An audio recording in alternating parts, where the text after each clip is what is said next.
oilali ayol bilan o'tirib qoldim. U zavq va shavq bilan oila qurmagan davrlarini esladi.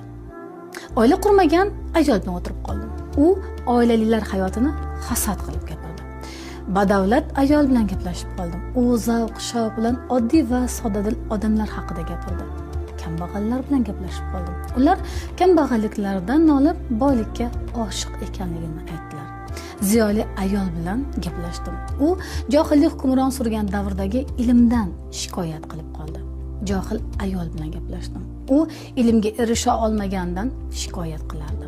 Qariya bilan gaplashdim. U yoshlik paytini orzu qilib gapirardi.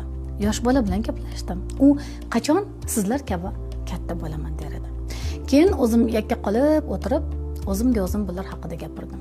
Shunda nafsim menga ularni barchalari baxtli, ammo ularda rozilik yetishmayapti deb aytdi. Biz qachon rozi bo'lamiz?